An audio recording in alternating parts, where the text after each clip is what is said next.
Nous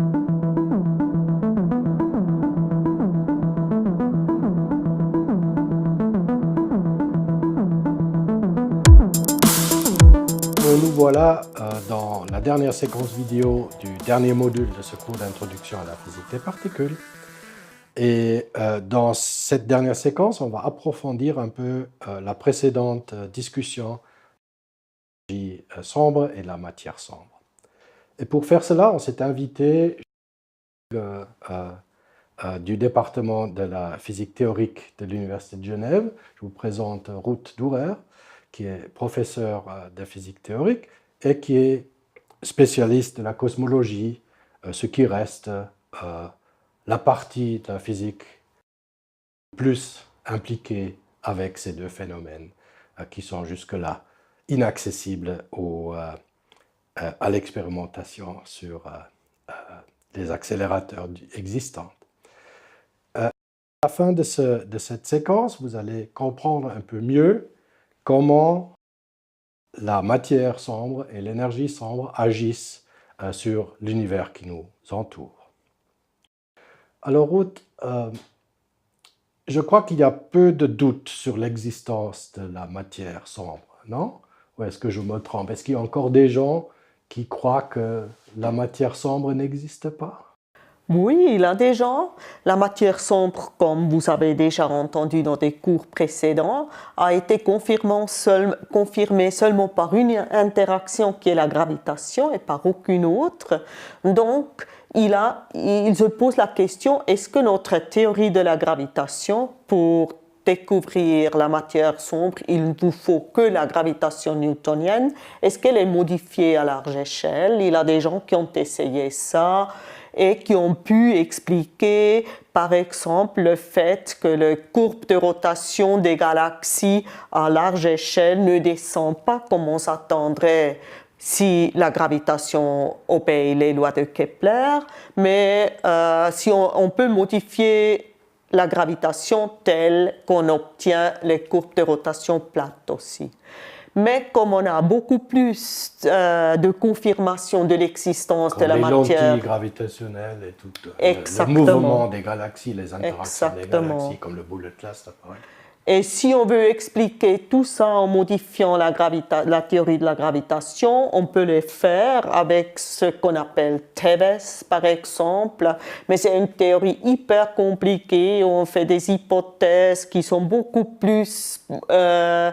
complexe et non minimal que de juste ajouter une particule. Donc, je dirais que 99% des scientifiques sont convaincus que la matière noire est ce qu'il nous faut et pas une théorie modifiée de la gravitation. Et dans ce cas-là, il devait y avoir une particule qui constitue la matière sombre et pouvoir soit voir leurs interactions avec eux-mêmes, comme on essaye avec AMS, ou avec la matière normale, comme essayent nos collègues de Zurich, par exemple, dans les expériences souterraines, ou bien par la création de cette matière artificiellement, ou LHC, par exemple. Alors, maintenant, pas encore réussi à faire ceci, mais ce n'est jamais trop tard pour essayer. Alors, si il y a une telle particule, quelle sera l'implication sur le modèle standard de l'existence de particules additionnelles qu'il nous faut pour expliquer cela, non?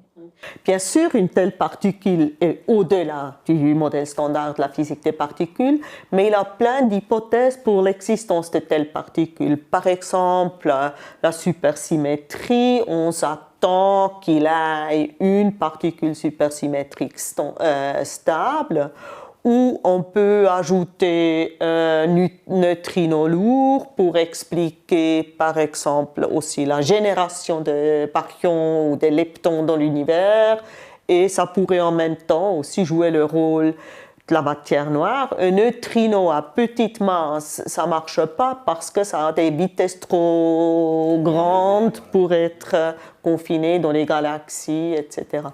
Donc, il nous faut une particule d'une masse minimale de quelques kiloélectronvolts Les candidats standards ont plutôt une centaine de GeV. Mais qu'est-ce qui est l'interaction de cette particule avec la matière ordinaire? Bien sûr, on ne le sait pas. Si c'est autour de l'interaction faible, les prochaines années, on devrait la découvrir soit à l'LHC, soit avec les interactions directes ou indirectes. Mais si l'interaction est beaucoup plus faible, si on aura par exemple un gravity qui interagit avec la force de la gravitation, on ne va pas le découvrir avec ces expériences. Mais on a quand même bon espoir que pendant notre vie active, à nous deux, on va encore savoir en quoi ça consiste. Oui, j'espère bien. C'est oui, un des problèmes qui est avec nous depuis 70 ans, voilà. 80 ans. Depuis Zwicky, oui. Ouais. Alors, par contre, j'ai beaucoup moins d'espoir en ce qui concerne. Alors, est-ce que tu peux nous donner ta vision de l'énergie sombre? D'abord, selon toi, c'est quoi? Bon, je ne sais pas. Ça, c'est la réponse honnête. Il faut quand même laisser quelque chose aux jeunes gens d'expliquer à nous. Je ne sais pas ce qu'est l'énergie sombre. Donc, je peux vous dire que les données actuelles sont en bon accord avec que l'énergie sombre soit juste une constante cosmologique. Je veux peut-être quand même dire un peu comment on a découvert l'existence de cette énergie sombre. On a vu que l'univers actuel est en expansion accélérée et pas, comme on se pensait, dû à la gravitation, que l'expansion devient de plus en plus lente. En effet, on a trouvé que depuis un certain temps, ce ralentissement s'est renversé et est devenu une accélération. Et cette accélération, on peut l'expliquer si on a une composante avec pratiquement gravitation négative. Donc, il faut quelque chose qui a, par exemple, une pression, très très forte pression négative. Densité d'énergie négative n'est pas possible d'après les équations de Friedmann, qui sont une conséquence des équations d'Einstein.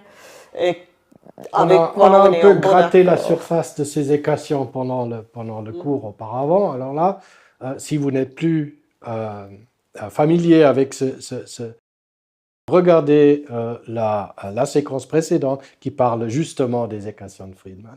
Alors là, si le fameux est la seule chose qui existe, ça serait une propriété de notre univers qui a été créée avec notre univers. Non? Alors là, par chance, elle a cette valeur qu'elle a et il faut vivre avec. Non?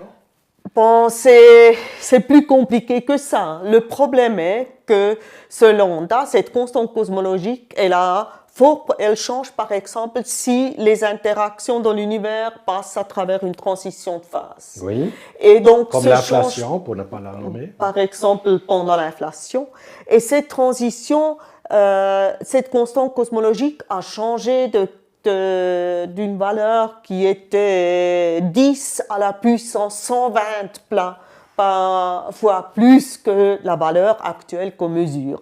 Donc cette valeur nous réclame un fine-tuning énorme. Des conditions initiales, voilà, ouais, pour arriver. Et surtout que c'est une chose qu'on appelle, c'est pas un fine-tuning naturel dans le sens que dans la théorie quantique des champs, cette constante, elle n'est pas protégée de correction. Si on change un tout petit peu la théorie, cette constante change énormément, etc. Donc ça, c'est vraiment, du point de vue théorie quantique des champs, une telle constante est très, très innaturelle, inattendue, bizarre. Mm-hmm. Alors là, tout cela réclame qu'en effet, un champ quantique, non? Est-ce que c'est vraiment nécessaire que ça soit ainsi ou est-ce que ça pourrait être tout simplement un champ classique qui n'a pas de représentation quantique, qui n'existe pas, dans une théorie à petite échelle n'existe pas ou n'est pas nécessaire? Bon, la constante cosmologique elle-même n'est pas un champ, mais c'est une constante effective qui provient de la quantification de tous les autres champs. et que l'électron soit bien décrit par un champ quantique ou les quarks. Je crois que ça vous avez discuté dans votre cours. Et tu peux pas dire alors à très basse échelle, c'est pas le cas. Même, je dirais qu'on a l'habitude que tous les champs, même effectifs, même pas fondamentaux, peuvent être décrits par des champs quantiques, ont une nature quantique si on va à de toutes petites excitations. Je crois... Les phonons, par exemple, dans les solides ou dans les cristaux. Exactement, ouais, comme les phonons dans les cristaux. Mais on a deux explications un tout petit peu plus satisfaisantes, mais plus compliquées et aussi pas très sympas. L'une, on ajoute un autre champ scalaire qui n'est pas constante, mais presque constante. Et ça, avec ça, si le champ est suffisamment presque constante, on peut expliquer l'énergie noire, mais la différence entre une constante cosmologique devient de plus en plus floue là. Une autre possibilité est qu'on change la théorie de la gravitation à large échelle. Vous voyez, on a testé la gravitation d'Einstein à partir du dixième de millimètre, centième de millimètre, jusqu'aux tailles des galaxies. Et peut-être sur la taille de l'univers, il faut ajouter des modifications. Ça, on peut, il a des possibilités, comme par exemple sur le graviton, il a une toute petite masse. Cette masse, aussi, elle doit être fine-tuned, mais au moins là, les corrections quantiques, si on développe une théorie quantique de la gravitation, sont petites, sont des corrections logarithmiques qui foutent pas tout en l'air si on décrit la chose par une théorie quantique, comme la constante cosmologique. Mais je crois qu'il est quand même juste de dire que cette forme d'énergie ne sera pas facilement amenable à de l'expérimentation humaine, non? C'est un phénomène qui existe vraiment uniquement à l'échelle et qui doit dans ce domaine. Si c'est une constante cosmologique, elle est accessible qu'avec la force de la gravitation. Toutes les autres forces ne sont pas sensibles à une différence constante d'énergie. Mais si ce n'est pas une constante cosmologique, mais si c'est une modification, disons, prenons une chose, une modification de la gravitation, on devrait peut-être aussi la voir sur d'autres échelles, avec des expériences très précises, etc.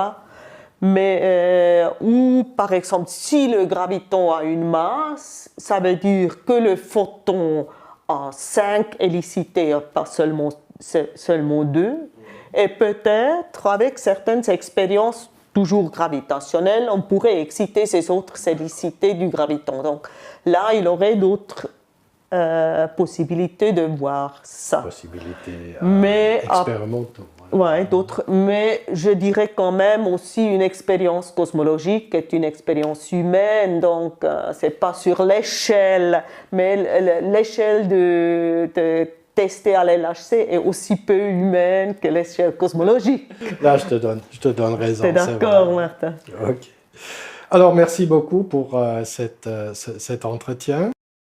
Je trouve que c'est très important aussi une sorte de fenêtre ouverte vers le futur de notre métier, hein, parce que là, le cours ne s'arrête pas là. Il vous invite à vous intéresser aux prochains